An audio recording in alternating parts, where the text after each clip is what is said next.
नमस्कार दोस्तों, ज्ञान गुण सागर में आपका स्वागत है। तो चलिए बात करते हैं आज के द हिंदू पेपर का एनालिसिस। ठीक है, लेकिन इससे पहले आप सबको छठ पूजा की हार्दिक बधाई हो।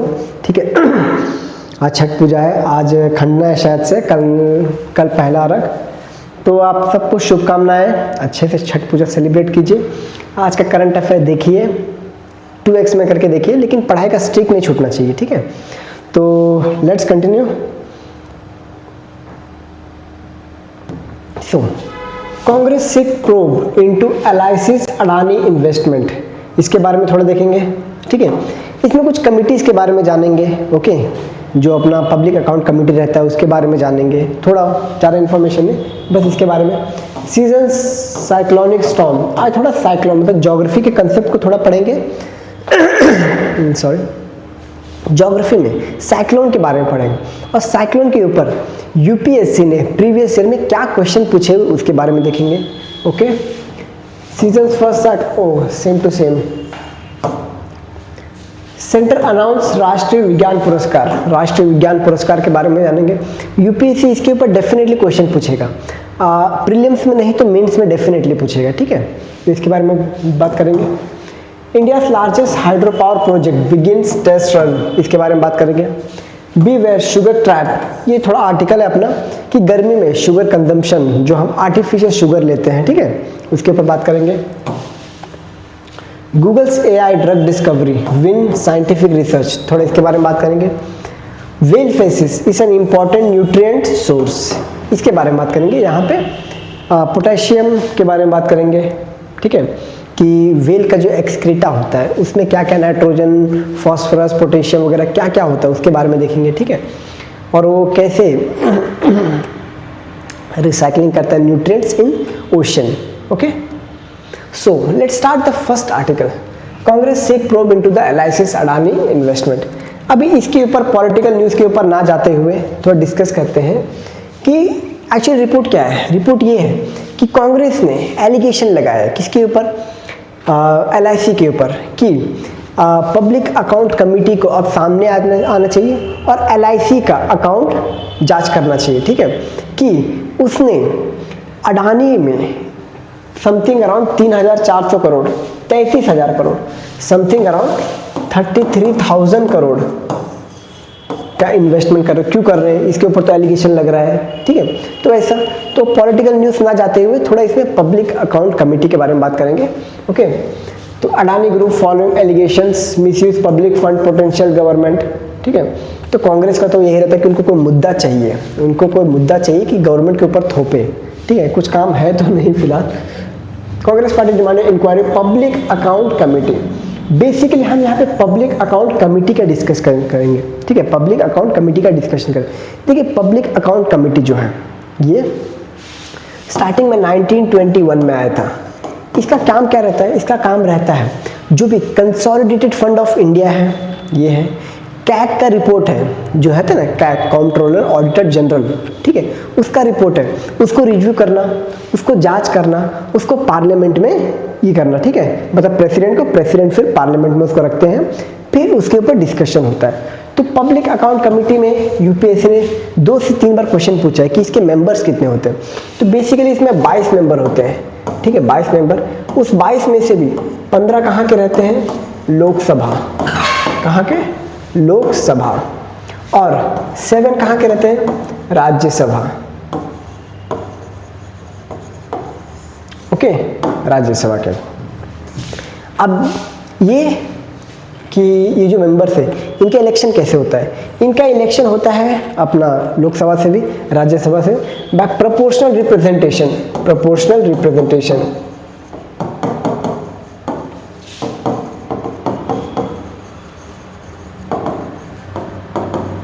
And single transferable vote.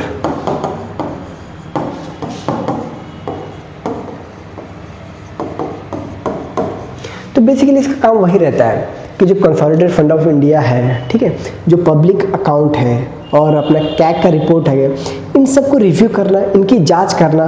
ठीक है, गवर्नमेंट का जो पैसा लग रहा है कहाँ लग रहा है, जो कैग रिपोर्ट तैयार करता है तो उसकी जांच वगैरह करना। ठीक है, तो यूपीएससी ने इसके ऊपर क्वेश्चन पूछा तो इसीलिए मैंने देख लिया, और इसके ऊपर और भी डिटेल में थोड़ा पढ़ लीजिएगा। ठीक है, अपना पॉलिटी से ठीक है, बेसिक इतना ही है, बेसिक इतना ही है कि इसके मेंबर्स के ऊपर पूछ लेता है कि मेंबर्स कितने होते हैं। ठीक है, तो नेक्स्ट इसके ऊपर आ जाते हैं, इतने का मतलब कांग्रेस बोल रही है कि इतना इन्वेस्टमेंट क्यों कर रही है, इतना इन्वेस्टमेंट LIC अडानी में क्यों कर रहा है। अरे कर रहा है तो अच्छी बात है ना,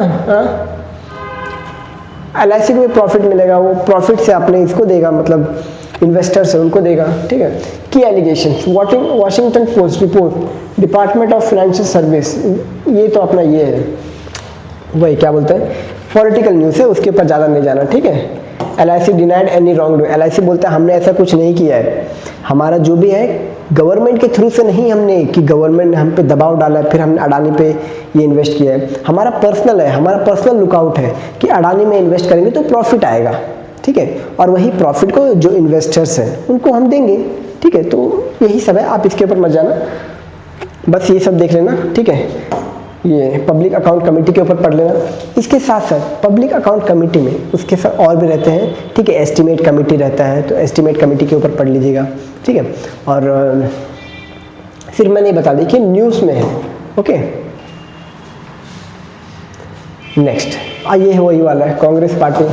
ठीक है, काम ना धाम, गवर्नमेंट अडानी ग्रुप। ठीक है, यही सब है, पब्लिक अकाउंट कमेटी इसके बारे में पढ़ लीजिए। Joint parliamentary committee, joint parliamentary committee article 108, article 108, consolidated fund of India article 267 है ना कि 266, अब चेक कर लेना 266 या 267, और 267 क्लॉज 1 में आता है कंटिजेंसी फंड ऑफ इंडिया। ठीक है, जो कि डायरेक्ट प्रेसिडेंट के अंडर रहता है। ओके, तो आप ये सब देख सकते हो। ओके, सो यहाँ से हमारा ज्योग्राफी का शुरू होता है। पहला तो हमने ये डिस्कस कर लिया, थोड़ा पॉलिटी का था। ठीक है, यहाँ से डिस्कस कर रहे हैं हम लोग साइक्लोन, ज्योग्राफी का अभी टॉपिक एक लेते हैं। ठीक है, कि अभी एक नया साइक्लोन आया है अपना बे ऑफ बंगाल में, बे ऑफ बंगाल में एक नया साइक्लोन आया है। ठीक है, बे ऑफ बंगाल में एक नया साइक्लोन, साइक्लोन का नाम क्या है, साइक्लोन का नाम है मोंथा। क्या नाम है इसका साइक्लोन का, मोंथा। किसने दिया है, थाईलैंड ने दिया है, थाईलैंड ने इसको नाम दिया है मोंथा। तो देखिए अब बेसिकली ये बोल रहे हैं कि will intensify cyclonic storm on Monday, आज संडे है, कल आंध्र प्रदेश साइक्लोनिक स्टॉर्म से भरा हुआ वो ये बता रहा है। ठीक है, a depression over Bay of Bengal, Bay of Bengal में ये डिप्रेशन हुआ है। Okay, likely name by cyclone, landfall region Andhra Pradesh coast, Kakinada. Okay, और काकीनाडा एक और चीज़ के लिए फेमस है, आप उसका नाम बताओ, काकीनाडा किस चीज़ के लिए फेमस है। Okay, expected time landfall Tuesday night. ठीक है, विंड स्पीड इतना है, maximum gust, forecasting agency Indian meteorological department. ये हो गया। अब देखिए associated weather impact, heavy to very heavy rainfall predict over northern Tamil Nadu, Chennai, Ranipet, Thiruvarur near district. Okay, timeline दिया है संडे। अब ये सब छोड़िए, बात करते हैं साइक्लोन साइक्लोन फॉर्मेशन के ऊपर बात करते हैं कि साइक्लोन फॉर्म कैसे होता है। यूपीएससी ने ऑलरेडी इसके ऊपर मेंस में क्वेश्चन पूछा है कि फॉर्मेशन ऑफ साइक्लोन। तो देखिए ये क्वेश्चन हुआ है, तो इसके ऊपर थोड़ा बात करेंगे। ये देखिए साइक्लोन है, ये है साइक्लोन का आई। तो पहले बात करते हैं कि साइक्लोन का फॉर्मेशन कैसा होता है। साइक्लोन फॉर्मेशन के लिए कंडीशन क्या चाहिए रहता है। ठीक है, तो कंडीशन ऑफ साइक्लोन फॉर्मेशन,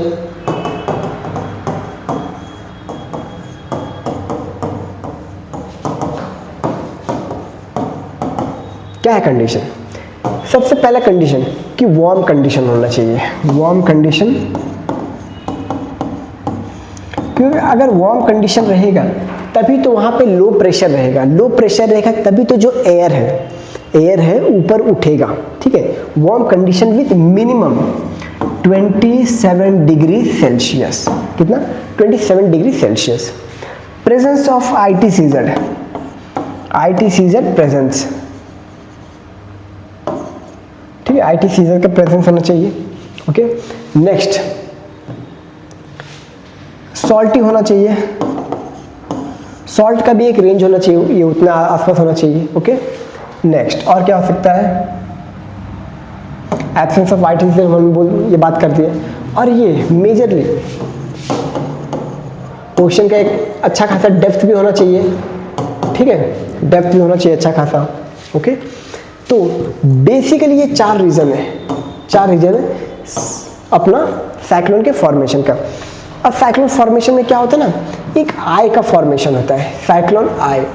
इस आई में क्या होता है, यहाँ पे प्रेशर लो रहता है, यहाँ पे लो प्रेशर रहता है, ताकि यहाँ से जब हवा उठता है, देखिए अगर कहीं से हवा ऊपर उठ रहा है मतलब वहाँ पे लो प्रेशर है, कहीं पे ऊपर बैठ रहा है। आपने ये सुना होगा फेडल हाइडल, एक था ना ये वाला, ये है अपना इक्वेटर, यहाँ से हाइडल सेल और फेरल सेल, एक था ना हाइडल सेल और फेरल सेल, ठीक है, और पोलर सेल, ये ऐसा, ठीक है। तो बेसिकली यहाँ पे फॉर्मेशन होता है आई का, ठीक है, यहाँ पे आई का फॉर्मेशन होता है क्योंकि यहाँ पे लो प्रेशर है, लो प्रेशर है। ओके, यहाँ पे हाई प्रेशर, यहाँ पे क्या है, हाई प्रेशर। लेकिन अगर हम एंटी साइक्लोन देखेंगे, एंटी साइक्लोन का क्या फर्क है कि यहाँ पे लो प्रेशर है अपर एटमॉस्फेयर में, यहाँ पे हाई प्रेशर है अपर एटमॉस्फेयर में, ठीक है, अपर एटमॉस्फेयर में यहाँ पे, क्योंकि वहाँ पे जो एयर है ये सबसाइड हो रहा है, ठीक है। आप ये समझो, अब आई का कॉन्सेप्ट समझो कि आई कैसे फॉर्म होता है। ये है फॉर्मेशन ऑफ आई, ठीक है, ये है आई का formation. Majorly only some cyclone develop eye. Cyclone दो टाइप के होते हैं, एक होता है अपना ट्रॉपिकल साइक्लोन, एक होता है टेम्परेट साइक्लोन। तो टेम्परेट साइक्लोन आई डेवलप नहीं करते हैं, ठीक है। तो ये देख लो आई वॉल, ओके, ये एयर यहाँ पे सबसाइड होता है, ओके।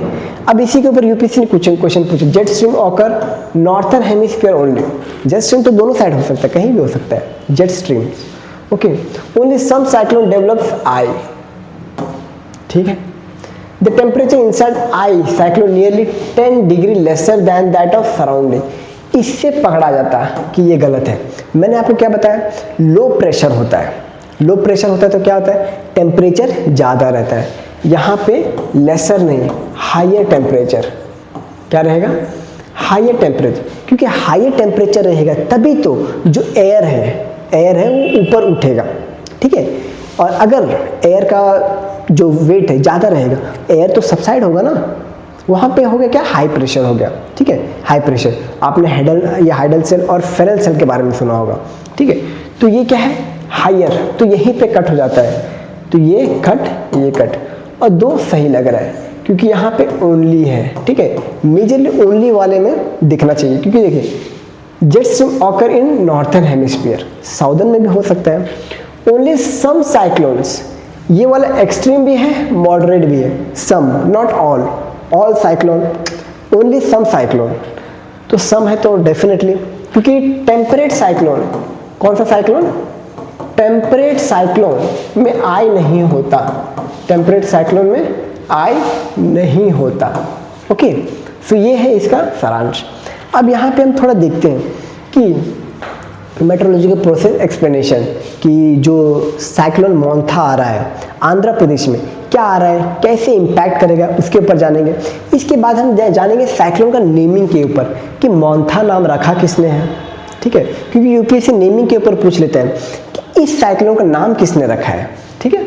तो depression Bay of Bengal gathers moisture and energy from warm sea surface. मैंने आपको क्या बताया, साइक्लोन के फॉर्मेशन का कंडीशन क्या होता है, वार्म कंडीशन होता है, होता ना, वार्म कंडीशन,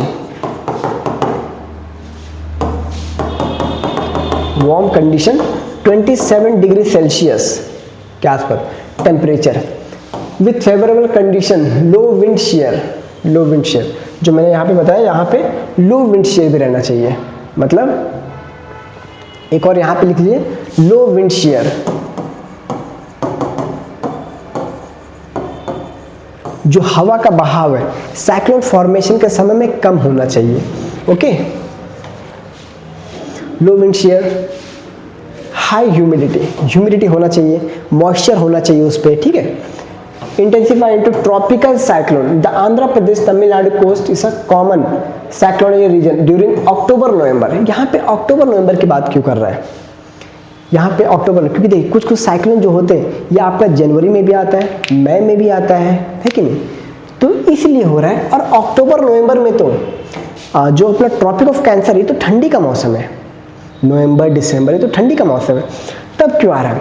ये आ रहा है नॉर्थ ईस्ट मानसून की वजह से, नॉर्थ ईस्ट मानसून की वजह से। इसको क्या बोलते हैं? नॉर्थ ईस्ट मानसून, अक्टूबर से मार्च तक, ठीक है। इसको बोलते हैं रिट्रीटिंग मानसून, रिट्रीटिंग। यहाँ पे कॉन्सेप्ट आ जाता है ITCZ का, ठीक है, यहाँ पे कॉन्सेप्ट आ जाता है ITCZ का। अभी ITCZ कहाँ पे है? अभी ITCZ कहाँ पे? ये जो मैंने आपको बताया ना कि यहाँ पे फॉर्मेशन में ITCZ लगता है, नेसेसरी नहीं कि बिना ITCZ का नहीं होगा। अभी जो ITCZ है, इंटर ट्रॉपिकल कन्वर्जेंस जोन, ये आपको शायद से पता होगा, अगर नहीं पता तो मैं सिंपल तरीके से समझा देता हूँ, ठीक है। ये अपना पृथ्वी है, हालांकि ऐसा नहीं दिखता, ये अपना क्या है? कैंसर है, ट्रॉपिक ऑफ कैंसर, ठीक है। ये है इक्वेटर,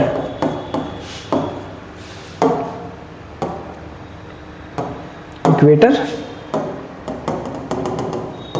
ये कैप्रिकॉर्न। जब सोलर इंसोलेशन, सूरज की किरणें डायरेक्ट यहाँ पे पड़ेगा, कैंसर पे, ट्रॉपिक ऑफ कैंसर पे, तो ITCZ वहाँ पे है। क्यों? क्योंकि अगर डायरेक्ट यहाँ पे पड़ रहा है तो यहाँ पे क्या है? लो प्रेशर है। क्या है यहाँ पे?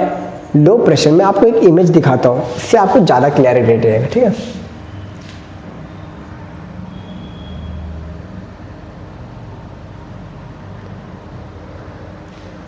ये देखिए, ये क्या है?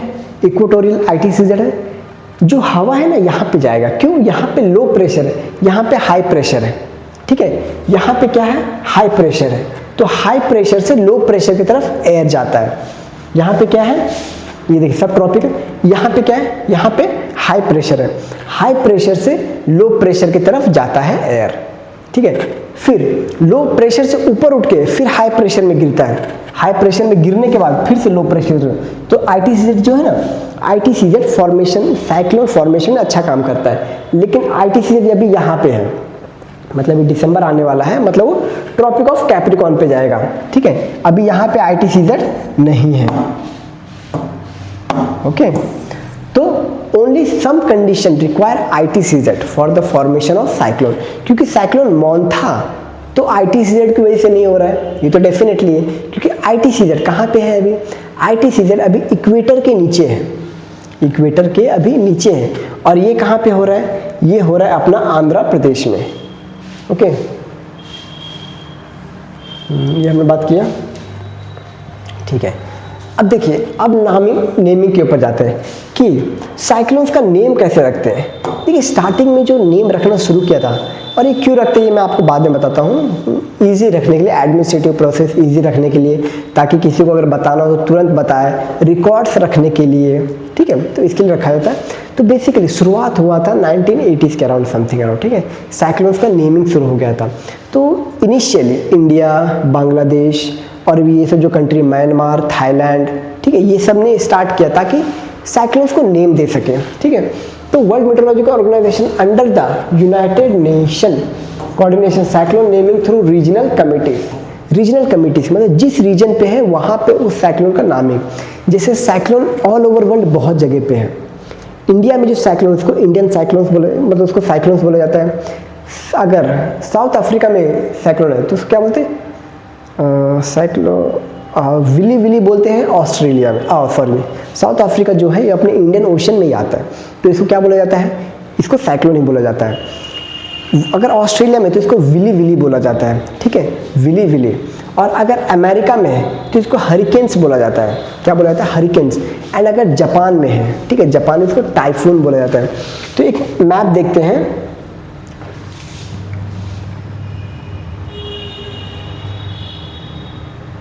क्योंकि अगर मैप देखेंगे ना तो अच्छे से ये याद होगा।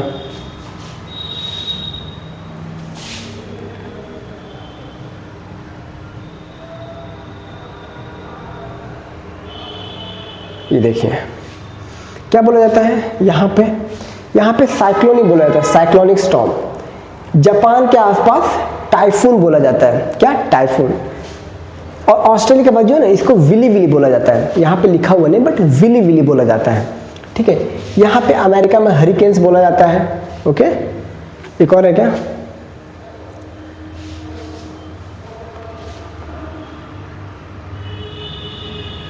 Cyclone, hurricanes, okay.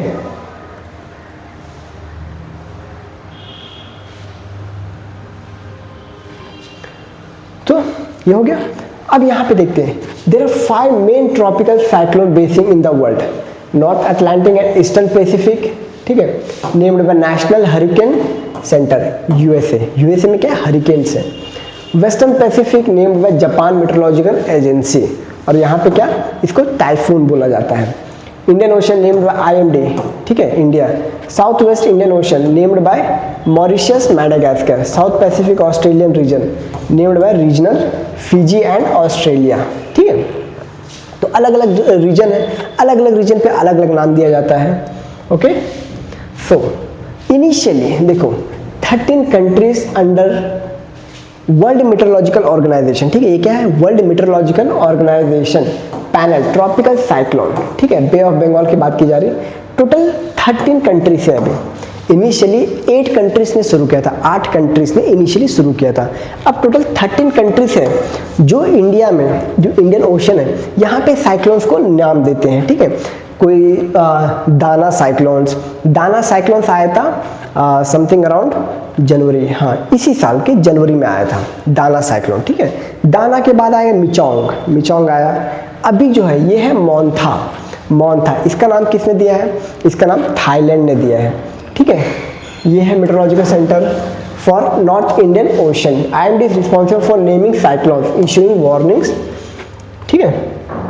Next, each member country submits list of names, usually 13 names, arranged alphabetical sequence. When cyclone storm forms, IMD assign the next name on the list. 13 के 13 कंट्री अपना अपना नाम देते हैं, ठीक है। अभी इस बार इसने दिया तो नेक्स्ट टाइम ये देगा, नेक्स्ट टाइम ये देगा, ठीक है।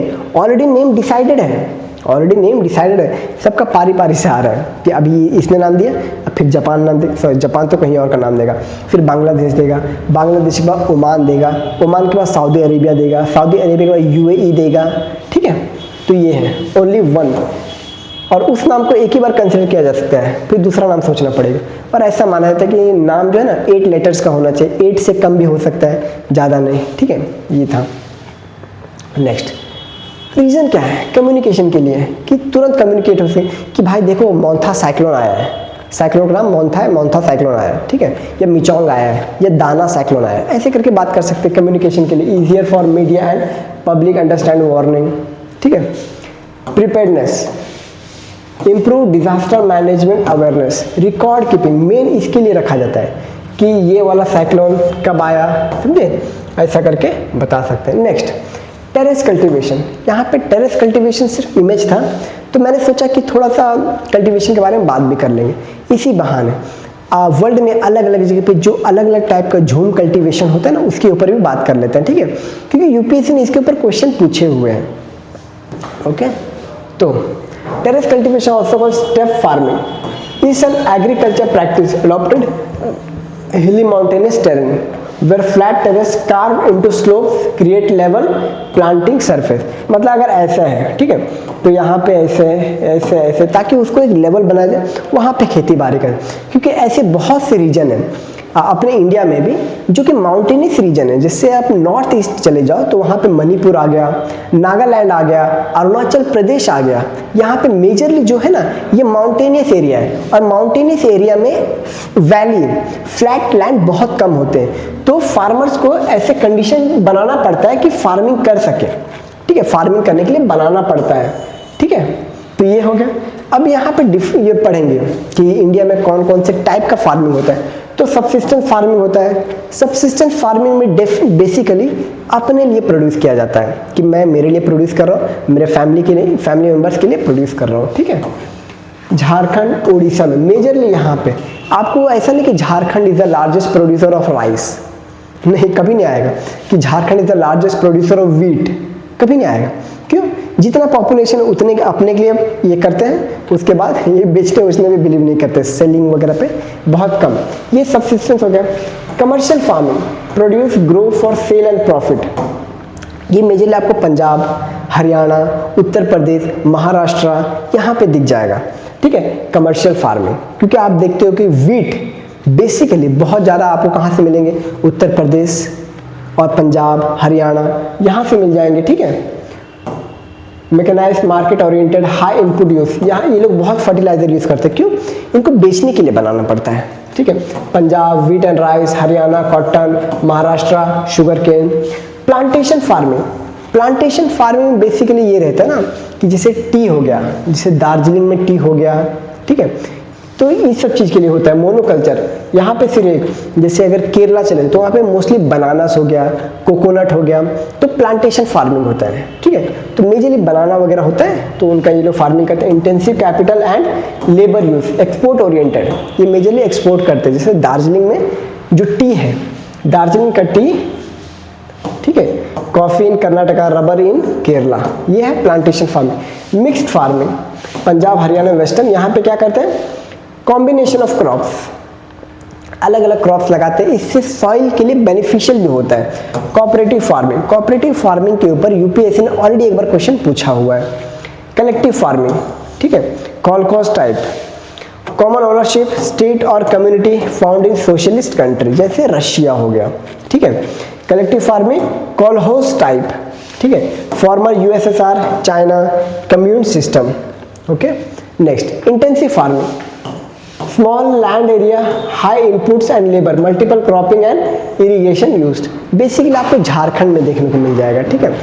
इंटेंसिव फार्मिंग केरला, बिहार, ठीक है, vegetables. Extensive farming, last low input mechanism, low population pressure, prairies, steppe, Australia, cattle ranching. Extensive farming, ठीक है, large land, low input mechanism, less population pressure. USA है, यूएसए हो गया, प्रेरीज, ये देखिए ये ग्रासलैंड्स भी, आप इसको ग्रासलैंड भी मान सकते हो, ठीक है। ये जो प्रेरीज है ना, प्रेरीज, ये ग्रासलैंड है यूएसए का, ठीक है। स्टेपी रशिया का है, ठीक है। ऑस्ट्रेलिया का वीट, या ऑस्ट्रेलिया का ग्रासलैंड क्या बोलते हैं उसको, वेल्ड बोलते हैं, क्या बोलते हैं इसको, वेल्ड, ठीक है। और ये बहुत जगह पे अपने इंडिया में बहुत से अलग अलग टाइप के ग्रासलैंड्स हैं, ठीक है। Organic farming, use natural inputs, compost, green, vermi compost, vermi compost, avoid synthetic chemical, eco friendly use करते हैं, ठीक है। आपने भीष्मा मूवी देखा होगा, तो उसी की बात कर रहे हैं, organic farming, okay. Sikkim India first organic state, Himachal Uttarakhand भी उसी रास्ते में है। प्रिसिशन फार्मिंग, यूज सेंसर, मतलब एडवांस टेक्नोलॉजी के साथ फार्मिंग करेंगे, ठीक है, कि वेदर का कंडीशन कैसा है, अभी क्रॉप का कंडीशन कैसा है, ठीक है, क्रॉप के साथ सॉइल का कंडीशन कैसा है, कहाँ पे ये वाला सॉइल, उसकी अच्छे से जांच होती है, ठीक है। GPS, data analytic, optimise input use and crop yield. Developed countries, trial India, Maharashtra and Karnataka में हम ये फॉलो करने की कोशिश कर रहे हैं। Shifting cultivation, jhum, land is cleared, cultivated few years, then abandon to generate. ये पहले ट्राइबल पॉपुलेशन किया करते थे, ठीक है। वो क्या करते थे, एक जगह चूज करते थे, वहाँ पे लकड़ियाँ काट के उसको ये करते थे, पहले खेती बाड़ी करते थे वहाँ पे, ठीक है। क्यों, क्योंकि वो सॉइल न्यू सॉइल रहता है, रिच इन जो भी न्यूट्रिएंट्स वगैरह है, नाइट्रोजन, फॉस्फोरस, पोटाश में रिच रहता है, तो खेती बाड़ी करते हैं जितना अपना। फिर जैसे सॉइल का कंडीशन डिटोरिएट होता है ना, मतलब खराब होने लगता है, क्योंकि आप एक ही इस पे खेत पे बार बार फार्मिंग करेंगे तो उसमें जो भी न्यूट्रिएंट्स है वो कम होने लगता है। तो झूम कल्टीवेशन में क्या करते हैं, जब सॉइल का कंडीशन खराब होने लगता है ना, तो वहाँ पे छोड़ देते हैं, जो भी पेड़ वगैरह काटे रहते हैं वहीं पे जला के उसको छोड़ देते हैं, कहीं और शिफ्ट कर देते हैं, ठीक है। कॉमन इन ट्रॉपिकल फॉरेस्ट, हिली, north east India and Odisha. Burnt vegetation adds temporary fertility. Unsustainable if fallow period is short. Crop unplanted rice, maize, millets, tapioca. Tapioca पता है ना क्या होता है? Jhum in Manipur, Mizoram. Punam cultivation in Odisha. Example jhum in Manipur, Mizoram. Punam cultivation in Odisha. Odisha में jhum cultivation को पूनम बोलते हैं. Sedentary permanent cultivation, land is use continuously year after year. अभी यही वाला चलता है, अभी सेडेंट्री वाला ही चलता है, क्योंकि हर एक लैंड का अभी जो फार्मर्स है वो ओनर बन चुका है, ठीक है। ये वाला कब करता था, जब पॉपुलेशन कम थी और अबंडेंस लैंड था। अभी पॉपुलेशन ज़्यादा है, लैंड कम पड़ गया है, ठीक है। Involve soil conservation, irrigation, crop rotation, okay. अब यहाँ पे थोड़ा ये देख लीजिए, दुनिया में जितने भी शिफ्टिंग कल्टीवेशन उनके नाम हैं। दुनिया में जितने भी शिफ्टिंग कल्टीवेशन कौन से कंट्री में होता है, जैसे इंडिया में झूम होता है तो उसी का अलग जगह पे नाम क्या है, उसी का हुमा लदांग, लदांग है तो कहाँ पे, जावा इंडोनेशिया में, ठीक है। तमराय थाईलैंड, चेना श्रीलंका, टोंगिया म्यांमार, ठीक है, शिंगिंग फिलीपींस, ठीक है। इसका स्पेलिंग आप कुछ और एक और लिख सकते हो, ठीक, कैंगिंग, कैंगिंग, ठीक है। चेतेमिनी, चेतेमिनी उगांडा में है, जाम्बिया में है, जिम्बाब्वे में है। रोका, रोका कहाँ पे मिल जाएगा आपको, ब्राज़ील में मिल जाएगा। कोनुकू वेनेजुएला में, मिलिया मैक्सिको एंड सेंट्रल अमेरिका में। इटालियन ग्वाडेलोप, यार ये कौन सा कंट्री है मुझे भी नहीं पता यार, ग्वाडेलोप कहाँ पे है कौन country. Milpa Yucatan and Guatemala, ठीक है। कुमाइल मैक्सिको, लोगान western Africa, western Africa basically वो गाम्बिया वगैरह है ना, गाम्बिया, माली, मॉरिटानिया, ठीक है। फैंग इक्वेटोरियल अफ्रीकन, ठीक है, अपना डीआरसी वगैरह हो गया वहाँ पे। मसोल कहाँ पे, Congo, Jair river valley. Tawi, Tawi कहाँ पे, मेडागास्कर। और ये क्या है, ये है रे, रे कहाँ पे, वियतनाम में, ओके। नेक्स्ट बात का definition, step terrace cut into slope, reduce erosion, store water, hilly region with the heavy rainfall. एक सेकेंड हाँ गाइस,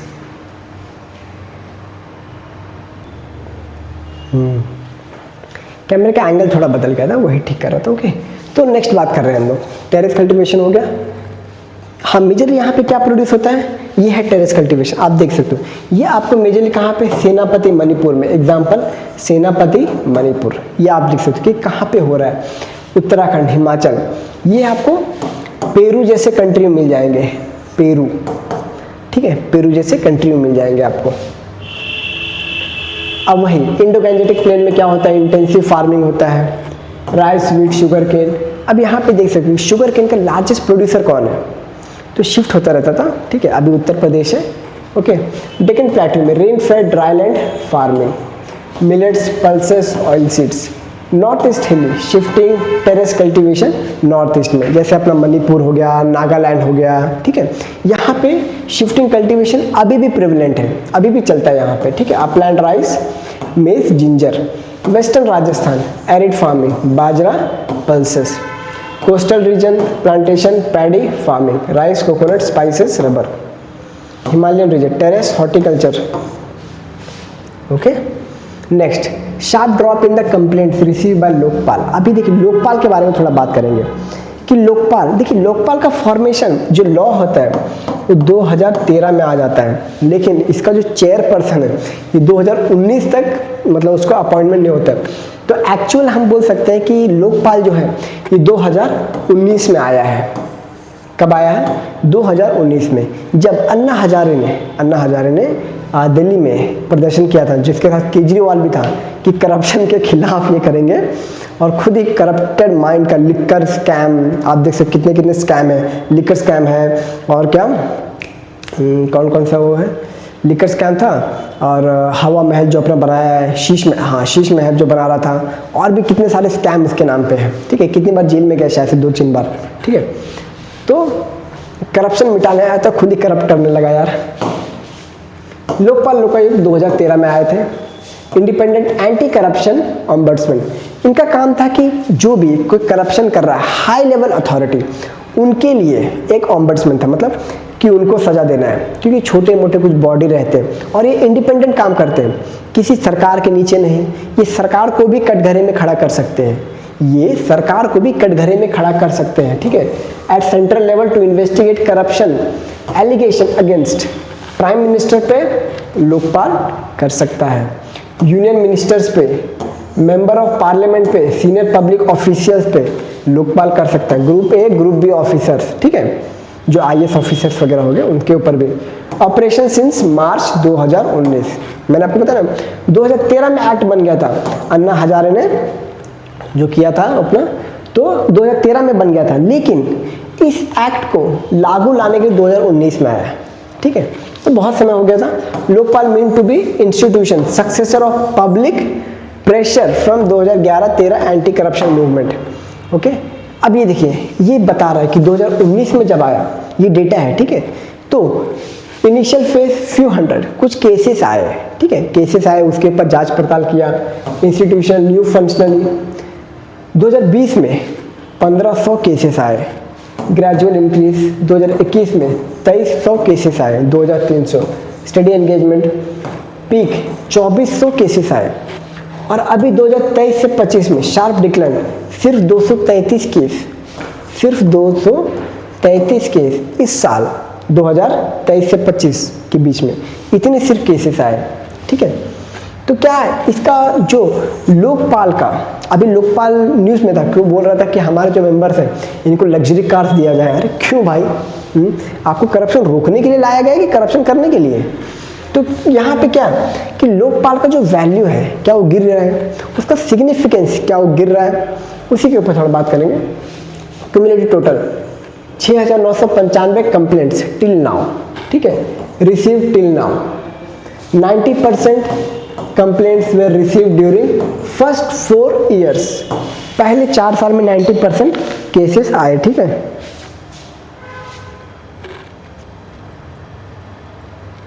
आँख में कुछ चला गया यार। Only 691 complaints in the last 3 years, indicating a loss of public trust. क्या लोकपाल पब्लिक ट्रस्ट खो रहा है, ठीक है, परसीव्ड इन इफेक्टिवनेस। ओके, सो अब लोकपाल के बारे में थोड़ा ये है कि क्या पब्लिक ट्रस्ट खो रहा है, ये सब यूपीएससी में नहीं पूछेगा कि क्या पब्लिक ट्रस्ट खो रहा है, क्या उसको रहना चाहिए नहीं। अगर ये पूछेगा तो रेलेवेंस ऑफ लोकपाल पूछेगा मेंस में, रेलेवेंस ऑफ लोकपाल ऐसे पूछेगा मेंस में। तो प्रीलिम्स के लिए क्या इसका इंपॉर्टेंस है, प्रीलिम के लिए इंपॉर्टेंस है इसके मेंबर्स, किसके इसमें कितने मेंबर्स होते हैं, इसके अपॉइंटमेंट कमेटी कौन रहता है, इसके अपॉइंटमेंट कमेटी के मेंबर्स कौन कौन रहते हैं, ठीक है, उसके बारे में थोड़ा देखेंगे। चेयरपर्सन, एक चेयरपर्सन रहता है, वो चेयरपर्सन रिटायर्ड जज ऑफ सुप्रीम कोर्ट या फिर chief justice of India, supreme court का रिटायर्ड जज होना चाहिए या रिटायर्ड चीफ जस्टिस होना चाहिए। Okay, must be former chief justice of India, judge of a supreme court or an eminent person with expertise in anti corruption। Okay, members total 8 होने चाहिए, ठीक है, टोटल 8 members होने चाहिए। 50% must be judicial member, देखिए 4 है ना judicial member, तो इस 8 में से 4 जो है वो जुडिशियल मेंबर रहने चाहिए, ठीक है, जिनको लॉ के बारे में पता हो, articles, IPC, CrPC, BNS, BNSS, ठीक है, ये सब पते होने चाहिए। बाकी जो 50% है must be from SC, ST, OBC, ठीक है। अब वो जुडिशियल मेंबर ना हो, एग्जीक्यूटिव मेंबर भी हो सकते हैं, क्योंकि ज़रूरी नहीं कि जिनको लॉ का नॉलेज है वही अच्छे डिसीजन देते होंगे। डेफिनेटली ज़रूरी नहीं कि जिनको लॉ का नॉलेज है वही अच्छे डिसीजन देते होंगे, ठीक है, जिनको नहीं भी है वो भी अपने वैल्यू, अपने सिस्टम के ऊपर अच्छे निर्णय दे सकते हैं, ठीक है। आप गांव में ऐसे बहुत से जो सरपंच वगैरह रहता है, क्या आपको लगता है कि वो पढ़े लिखे रहते हैं, मतलब जुडिशियल मैजिस्ट्रेट, डिप्लोमा किए रहते हैं, एलएलबी किए रहते हैं? नहीं, फिर भी वो अच्छे डिसीजन देते हैं लोगों का सहारा लेके। तो 50% एससी, एसटी, ओबीसी माइनॉरिटी से। ओके, अभी फिलहाल खानविलकर साहब अपने फॉर्मर सुप्रीम कोर्ट जज है, ठीक है, AM Khanwilkar, retired former Supreme Court जज। 7 मेंबर्स होने चाहिए as per the latest report.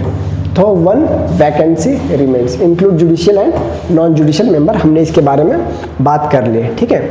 Selection committee, इनको सिलेक्ट करने के लिए कमेटी आती है कि देखिए मैं मतलब जो सिलेक्शन कमेटी में कि इसको चेयरमैन बनाना है, ठीक है, इसको अपॉइंट करना है। अपॉइंट तो प्रेसिडेंट करता है, लेकिन सिलेक्ट कौन करता है? अब प्रेसिडेंट थोड़ी ना जाएगा कि भाई मैं इसको सिलेक्ट करता हूँ, इसको नहीं, प्रेसिडेंट निर्णय देता है कि ठीक है आपने जो सिलेक्ट किया उसको डन, ओके, तो कौन रहता है? Prime minister, speaker of Lok Sabha, leader of opposition Lok Sabha. In case अगर लीडर ऑफ ओपोजिशन नहीं है, क्योंकि 2019 में राहुल गांधी को सिर्फ 22 सीट मिले थे कांग्रेस को, तो लीडर ऑफ ओपोजिशन था ही नहीं, there was no leader of opposition. तो उस समय क्या था? उस समय था जो भी पार्टी हाईएस्ट नंबर है सीट है, ठीक है, ऑल्दो वो लोकसभा का ऑपोजिशन मेंबर ना हो, फिर भी वो उसमें कर सके, क्योंकि सेकंड नंबर पे सबसे ज्यादा वोट उसी को मिला है, ठीक है। चीफ जस्टिस ऑफ इंडिया और अ सुप्रीम कोर्ट जज नॉमिनेटेड बाय सीजीआई। सीजीआई बोलता है या तो मैं जाता हूँ या फिर मेरे द्वारा जो सिलेक्ट किया वो चला जाएगा, ठीक है।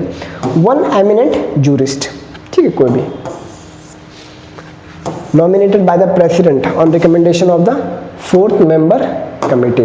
ओके, सर्च कमेटी 8% जो हमने बात कर लिया, 50% SC ST OBC माइनॉरिटी से होना चाहिए।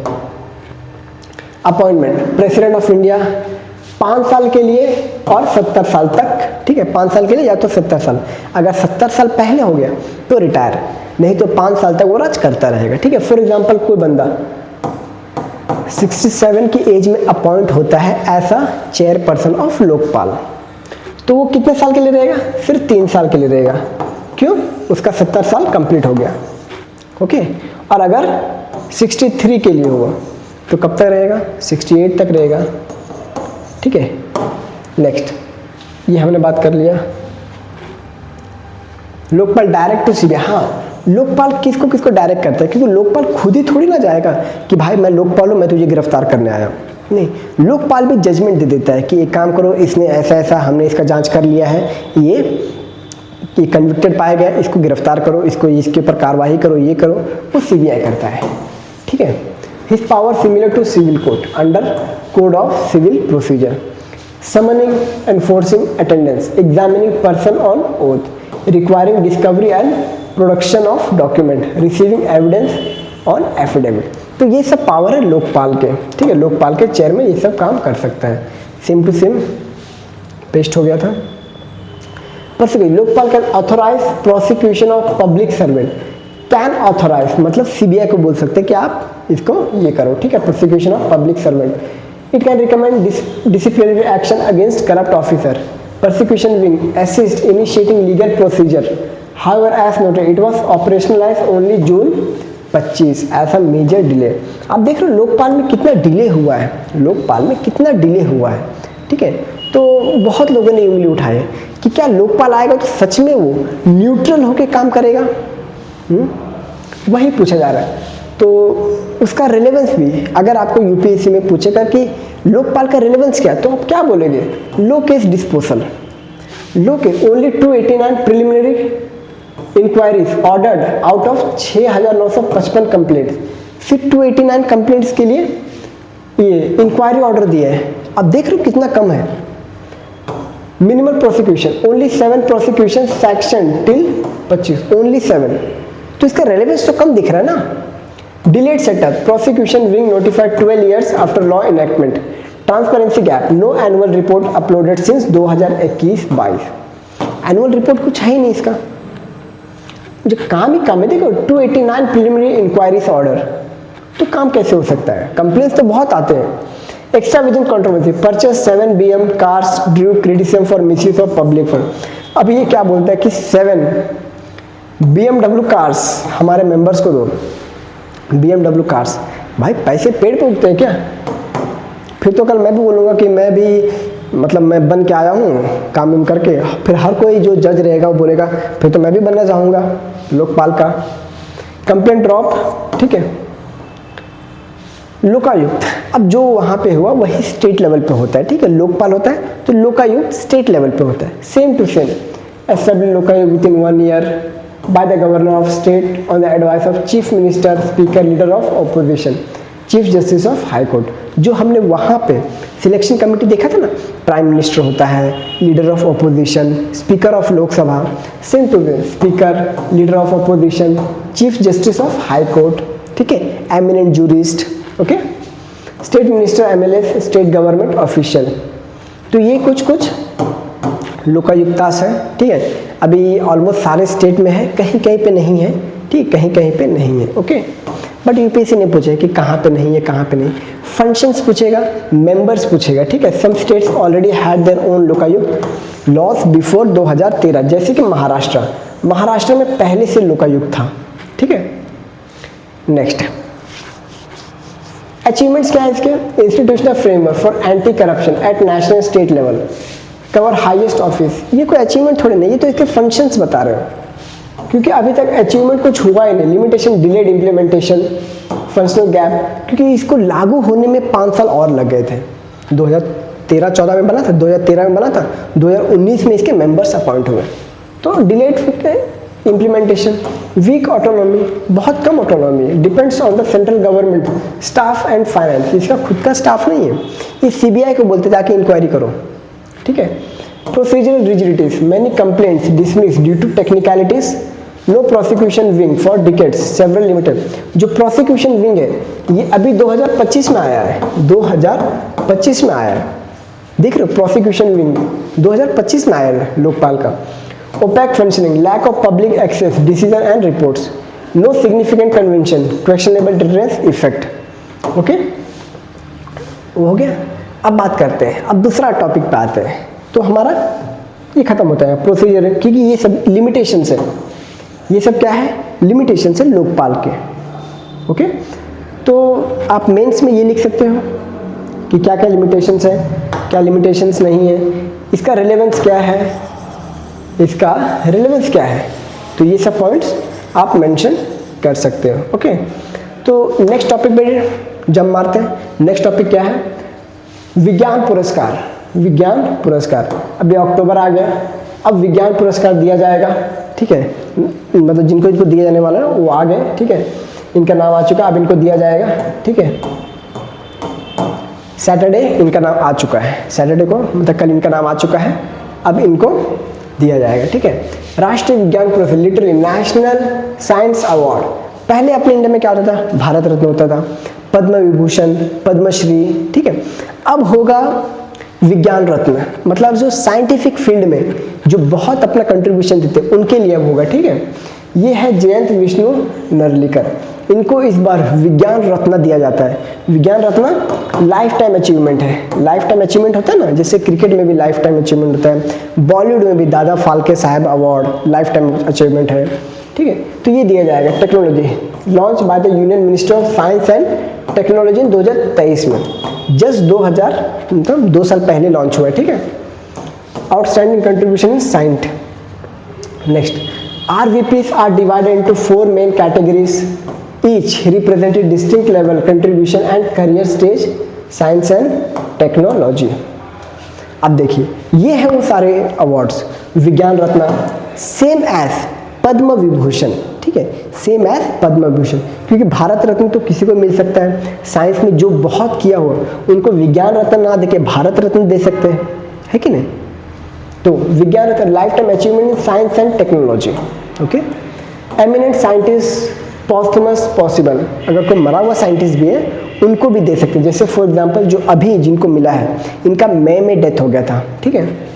Highest honour equivalent to Padma Vibhushan in science, same as Padma Vibhushan के लेवल का इसका रहता है। Vigyan Shri distinguished contribution in any field of science and technology, biology, chemistry, physics, किसी में भी, ठीक है। Mid career scientist, senior researcher, senior जो 45 साल के ऊपर है उनको दिया जाता है मिसली, equivalent to Padma Shri tier. अब विज्ञान युवा शांति स्वरूप भटनागर अवार्ड, ठीक है, विज्ञान युवा बोला जाता है, ये 45 साल से कम जिनका एज है उनको दिया जाता है। एमर्जिंग साइंटिस्ट, ठीक है, रिकॉग्नाइजिंग पोटेंशियल एंड इनोवेशन। विज्ञान टीम, ये एक टीम को मतलब कोई ग्रुप ऑफ पीपल ने मिलके एक रिसर्च किया उनको दिया जाता है, ठीक है। तो ये लिस्ट है किनको दिया गया। लेट प्रोफेसर जयंत विष्णु नर्लिकर, ठीक है, eminent astrophysics and cosmologist known for his contribution in gravitational theory, इनका कंट्रीब्यूशन ग्रेविटेशनल थियोरी में इसलिए इनको दिया गया है, ठीक है। Passed away in May 2025, just 6 महीने पहले, ओके। नेक्स्ट ये है विज्ञान श्री, ये विज्ञान रत्न हो गया, विज्ञान श्री, ठीक है।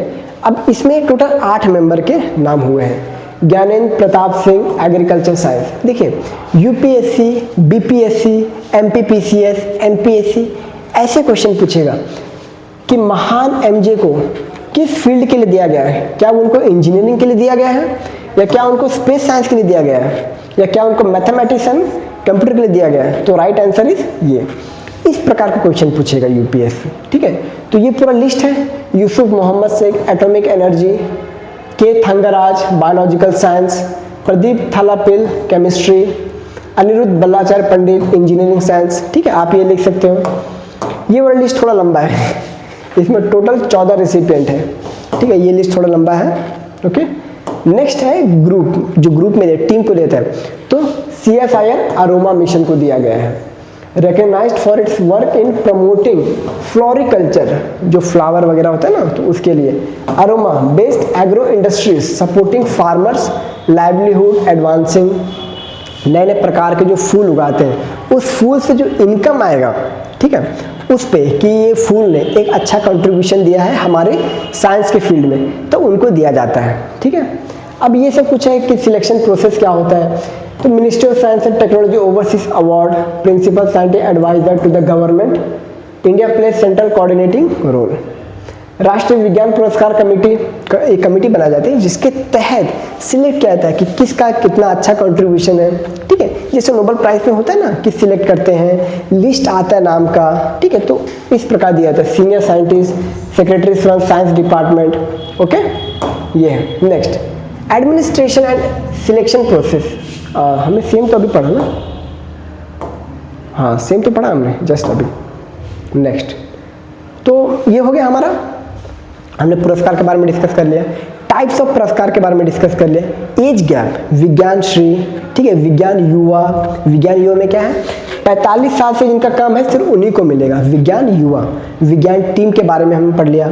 यूपीएससी अगर पूछ ले, हालांकि यूपीएससी नहीं पूछेगा, कोई और एग्जाम पूछ ले कि युवा टीम, सॉरी विज्ञान टीम अवार्ड किसको मिला, टीम को किसको मिला, तो वो है अपना CSIR अरोमा मिशन।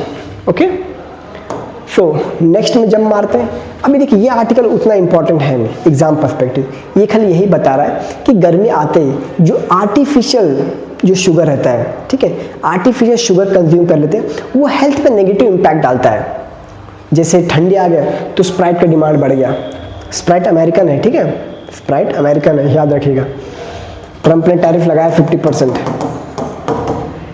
ओके, तो बॉयकॉट करो, आपके ऊपर है। ठीक है, तो beware of sugar trap when you are cooling yourself in a hot day. तो यही बताइए, हालांकि इस आर्टिकल को मैं उतना रेलेवेंस नहीं दूंगा क्योंकि एग्जाम पर्सपेक्टिव में नहीं पूछेगा, बस यही यहाँ पे बता रहा है कि जो भी है ये, हालांकि मैंने इसको बॉयकॉट के लिए लिखा था कि इसको बॉयकॉट करो, इसलिए मैंने ये आर्टिकल डाला था। बाकी इस आर्टिकल में वैसे कुछ खास है नहीं। ठीक है, ये कुछ आंकड़े दिए हुए हैं जो कि किसी एग्जाम में पूछा नहीं जाएगा। ठीक है, पूछा ये जाएगा और इसको मैं सिंपल तरीके से समझाऊंगा। हालांकि इसका मैंने डिटेल एनालिसिस ऑलरेडी एक बार दे दिया था, आई थिंक 4-5 या 1 हफ्ता पहले ये आर्टिकल आया था। ठीक है, इसके ऊपर मैंने डिटेल एनालिसिस दे दिया। शॉर्ट फॉर्म में बताऊं कि आपके बॉडी में जितने भी सेल्स हैं ना, ये AI टूल्स उन सारे सेल्स को पढ़ेगा, कहाँ पे कैंसर के चांसेस है उसको डिटेक्ट करेगा कि ये वाला से जो है इसमें ट्यूमर डेवलप हो रहा है। ठीक है, इसको डिटेक्ट करेगा और उसके लिए दवाई सजेस्ट करेगा। ठीक है, उसके लिए मिक्स दवाई सजेस्ट करेगा कि इसके लिए ये लो ये लो ये लो। तो गूगल का एक बहुत अच्छा, Google AI for drug discovery, ये बहुत अच्छा डिस्कवरी है।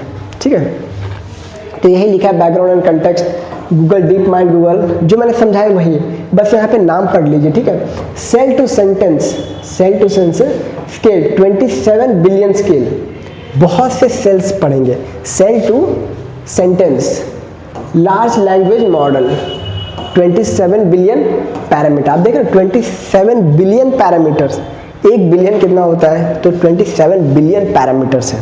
ओके, इसको सेल टू सेल, आपके बॉडी के हर एक सेल को पढ़ेगा। मैं फिर बता रहा हूँ, रिपीट कर रहा हूँ, आपके बॉडी के हर एक सेल को पढ़ेगा कि कहाँ पे ट्यूमर के डेवलप होने का चांसेस है, कहाँ पे डेवलप हो रहा है, तो उसके लिए दवाई सजेस्ट करेगा। ये कैंसर के लिए बहुत अच्छा ही है। Purpose design to understand the language of individual cell. देख रहे हो, इंडिविजुअल सेल, आपकी बॉडी में एक सेल का भी तो ये जनरेट हाइपोथेसिस और biomedical research, particularly cancer therapy. ये बेसिकली कैंसर के लिए बनाया गया है, ठीक है।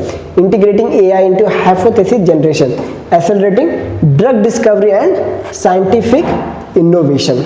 Okay, based on gamma family open models, LLM trained real world patient data and cell line। अभी इसने जो भी दवाइयाँ रिकमेंड की है, साइंटिस्ट ने पहले उसको पढ़ा, साइंटिस्ट ने पहले उसके इम्पैक्ट को पढ़ा, ठीक है, एक्सपेरिमेंट किए, तब देखा कि हाँ ये सही बोल रहा है। Capable of understanding complex cellular behaviour, molecular interaction, mechanism for AI driven discovery, generates novel hypothesis about biological system, uses reinforcement learning approach, ठीक है। ये सब इसके कुछ सिस्टम है। तो ड्रग डिस्कवरी एप्लीकेशन कौन सा है? CX495 suggest Silmitasib as a potential therapy to improve immune recognition nascent cancer cell, ठीक है। ये वाला थेरेपी जो स्टार्टिंग में अगर किसी को कैंसर डेवलप हो रहा है तो उसके लिए ये वाला सबसे बेस्ट थेरेपी, पोटेंशियल थेरेपी, सबसे best therapy. Experimental validation, confirm AI generated hypothesis lead cell. Okay, तो अब ये वाला मैंने कुछ ये ऑब्जर्वेशन लिखे हैं, innovations, novelty, limitation, potential, caution. ये आप मेंस, एक्सक्यूज मी गाइस, बहुत ज़्यादा आवाज़ आ रहा है।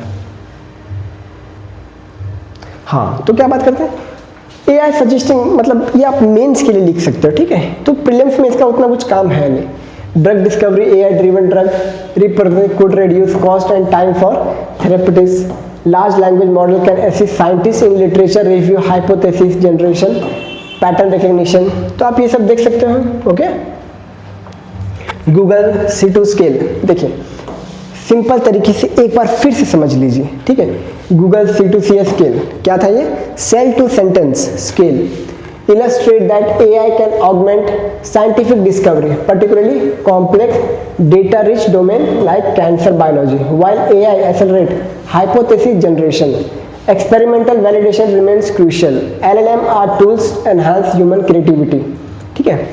तो ये आप देख सकते हो। Conducted 21st century bridging AI computation experimental biology। Okay, अब ये वाला थोड़ा देखिए, सिंपल मैं बताता हूँ सिंपल तरीके से। जो वेल होता है ना, वेल, ठीक है, क्या है? बैलन वेल, नाम क्या है इसका?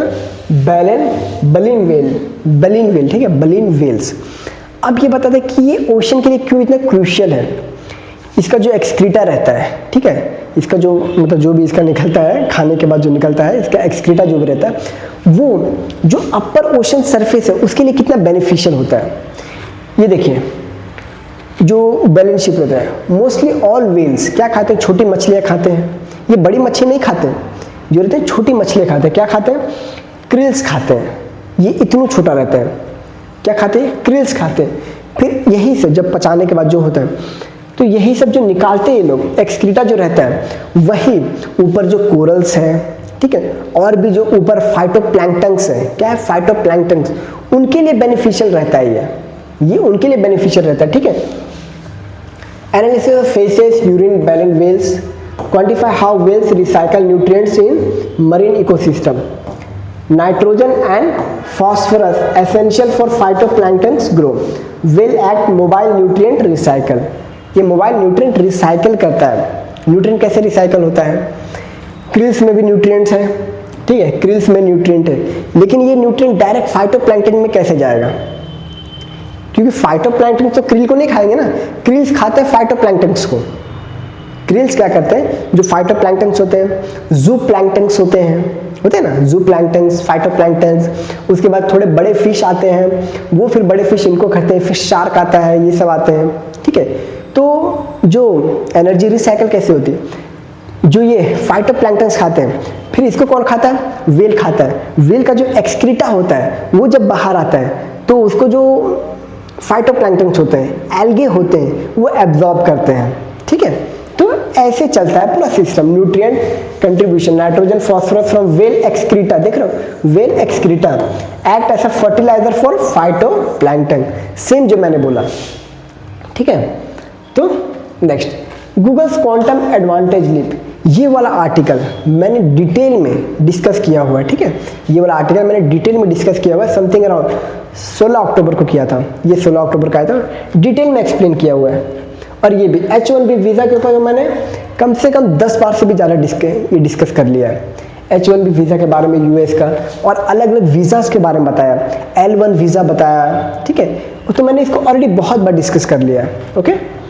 तो आप इसको पीछे मेरे किसी मतलब 3-4 दिन का पहला पुराना कोई भी आर्टिकल देखोगे ना, ये आपको मिल जाएगा, ठीक है। नेक्स्ट, यहाँ पे वेनेजुएला न्यूज़ में, Venezuela Maduro claims US fabricating a war in the region, ये बोल रहे हैं कि ये जो रीजन है, ये वाला रीजन है, यहाँ पे यूएसए वॉर क्रिएट करना चाहता है, ठीक है। अभी यूएसए जो है, ट्रम्प जो है, ऑल ओवर दुनिया में सबके पीछे पड़ा है, ग्रीनलैंड के पीछे पड़ा है, मैक्सिको के पीछे पड़ा है, कनाडा के पीछे पड़ा है, वेनेजुएला के पीछे पड़ा है, इंडिया के पीछे पड़ा है टैरिफ लगाने के लिए। तो पता नहीं कैसा वो बंदा है, ठीक है। Asserted on Friday that US was fabricating war. Washington sent an aircraft carrier, देख रहे हो, एयरक्राफ्ट कैरियर भेज दिया वेनेजुएला के पास, carrier to the Caribbean, building up military deployment. Military deployment मतलब वॉर का तो सीन हो सकता है, ये मैं इसे डिस्कस कर रहा हूँ कि वॉर का सीन हो सकता है। They promised they would never again yet involved in a war and they are fabricating a war that war going prevent, ठीक है। तो ट्रम्प के जो इरादे हैं वो सही नहीं है, ट्रम्प के इरादे सही नहीं, यही बोल रहे हैं, ठीक है। तो ये वेनेजुएला का मैप है, आप देख सकते हो। वेनेजुएला दुनिया में सबसे ज़्यादा ऑयल रिजर्व का देश है, सबसे ज़्यादा ऑयल रिजर्व दुनिया में इसी के पास है, ठीक है। और कहाँ पे, ये है ना ऑरिनिको बेल्ट, यहाँ पे एक बेल्ट है ऑरिनिको बेल्ट, ऑरिनिको बेल्ट, यहीं पे सबसे ज़्यादा ऑयल रिजर्व है। यहाँ पे एक लेक भी आता है, लेक माराकाइबो, ये देखिए ये वाला लेक माराकाइबो, ठीक है, यहाँ पे आता है। नेक्स्ट हम बात करते हैं एक और, तो ये बस इसका ये सारांश था कि वेनेजुएला का मैं मैप दिखा रहा था, ओके। तो इसमें क्या क्या है, इसके जो बॉर्डर कंट्रीज कौन कौन है, कोलंबिया है, ब्राज़ील है, ओके। नेक्स्ट, नॉर्थ कोरिया के बारे में थोड़ा जान लीजिए। Trump says North Korea is short of a nuclear power ahead of Asia's tour. US President Trump said Friday that North Korea was short of nuclear power as they left for Asia as a trip that could include meeting with the Kim Jong. मतलब इस don के साथ meeting होगा, don के साथ meeting होगा, okay. तो दोस्तों ये रहा मैप आज का द हिंदू एनालिसिस, तो धन्यवाद।